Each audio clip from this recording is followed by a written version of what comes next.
Aujourd'hui, pour la première fois, j'ai choisi de parler avec vous, de vous partager juste tout simplement quelque chose sur la méditation. Qu'est-ce que la méditation? Certains même peuvent se poser cette question. Mais aujourd'hui, je ne viens pas ici pour répondre qu'est-ce que la méditation. Je considère quand même que tous ceux qui vont regarder cette vidéo connaissent ce que c'est la méditation. Aujourd'hui, je vous partage quelques techniques, quelques étapes que vous devez forcément adopter pour réussir votre méditation. Mais cette vidéo serait scindée en deux parties. La première partie, je vais vous donner les étapes que vous devez forcément adopter pour pouvoir réussir votre méditation. Et la deuxième, je vous dirai pourquoi souvent pour certains ça ne marche pas. Pour certains, leur méditation, ça ne marche pas. Donc une fois que vous suivez bien ces deux vidéos, je peux vous garantir qu'en termes de méditation, vous allez s'en sortir. On se retrouve très rapidement après l'intro. Quel est votre rêve? Footballeur international, médecin international, entrepreneur international ou riche? Oui, c'est possible. C'est possible avec l'apprentissage continu.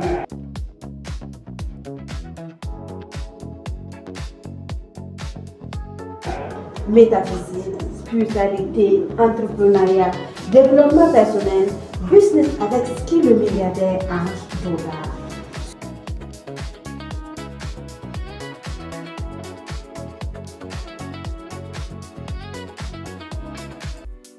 Suivez nos conférences, séminaires, formations.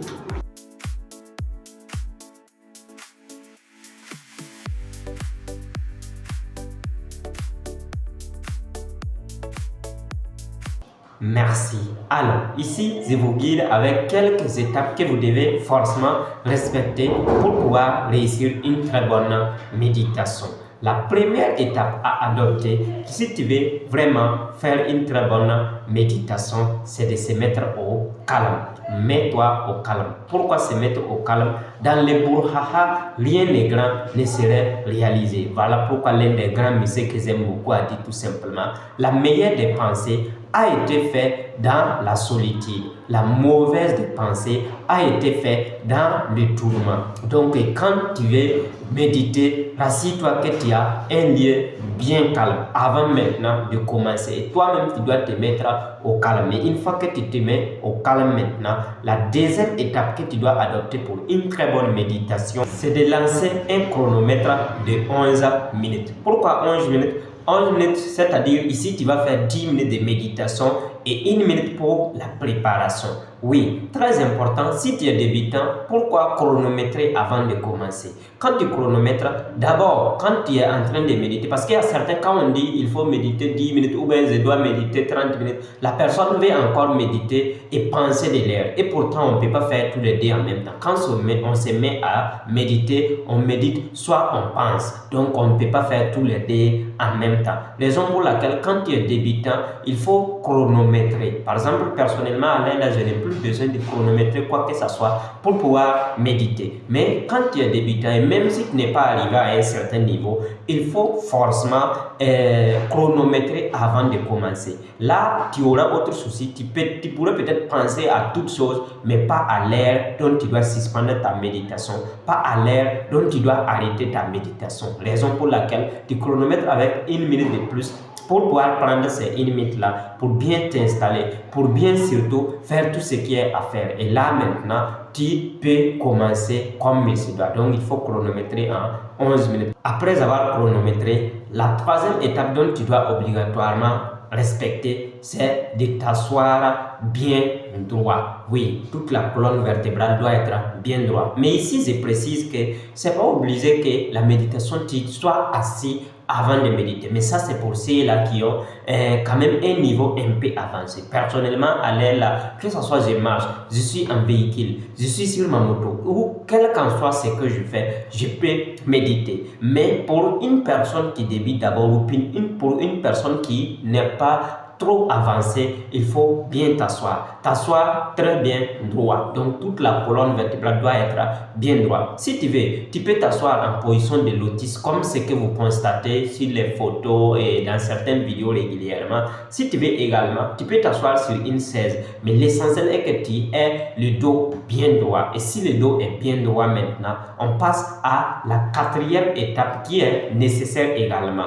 Il faut fermer les yeux pour la quatrième étape. Ici, fermer les yeux, pourquoi? Souvent, quand tu n'es pas trop concentré, quand les yeux ne sont pas fermés, tu ne peux pas bien te concentrer. Par contre, si les yeux sont fermés, automatiquement, tu ne peux pas te distraire. Donc, tu peux te recentrer sur toi-même. Donc, raison pour laquelle je conseille de fermer les yeux aussi au moment de la méditation. Sinon, c'est comme ce que je vous dis, quand vous avancez à un moment donné, ce n'est pas une obligation pour vous de fermer les yeux. Mais pour un débutant, de façon honnête, quand tu ne fermes pas les yeux, les petits mouvements, même c'est un simple vent, même un simple sachet peut te perturber. Et pourtant, on doit méditer, soit on doit être perturbé. On ne peut pas faire les deux en même temps.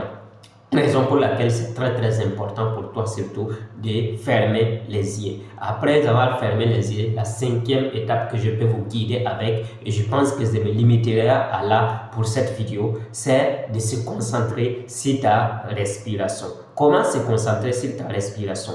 Tu peux le faire, tu peux te concentrer sur ta respiration en utilisant ce que moi j'appelle couramment la méditation double. C'est-à-dire, tu vas te concentrer sur ta respiration d'une manière double. Tu peux également te concentrer sur ta respiration d'une manière triangulaire. Tu peux également te concentrer sur ta respiration d'une manière carrée. Donc, je prends juste l'exemple de deux phases pour vous montrer. Donc, la méditation que j'appelle couramment méditation double. Ça consiste tout simplement à inspirer lentement et expirer lentement. On peut prendre juste l'exemple pour quelqu'un qui veut méditer. Il peut juste inspirer 6 secondes et pourquoi pas expirer 6 secondes. Mais pour ceux qui veulent également, vous pouvez faire du double. C'est-à-dire inspirer 6 secondes et expirer 12 secondes. Et en même temps, je pense qu'avec ça, ça peut bien te servir. Donc voici en quelque sorte de la manière dont je peux te guider. Et si tu es débutant, ça va t'aider. Si tu es quelqu'un également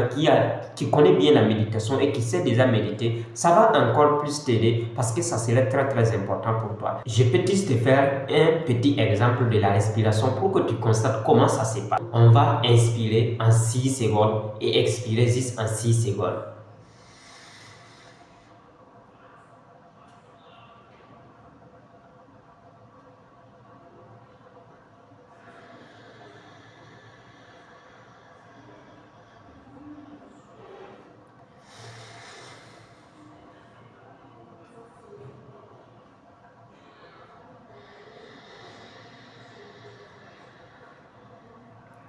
Merci à toi pour la première fois que tu constates ça dans l'une de mes vidéos et je pense que cela va te servir. Si c'est le cas, pourquoi pas t'abonner? Rassure-toi que tu t'es abonné, like et active la cloche de notification et on se donne rendez-vous pour la deuxième vidéo. Et là, je te montrerai pourquoi pour toi ta méditation ne marche pas ou pourquoi pour certains leur méditation ne marche pas. Est-ce que le milliardaire en dollars, tout ira bien si tu te concentres sur ce qui est bien?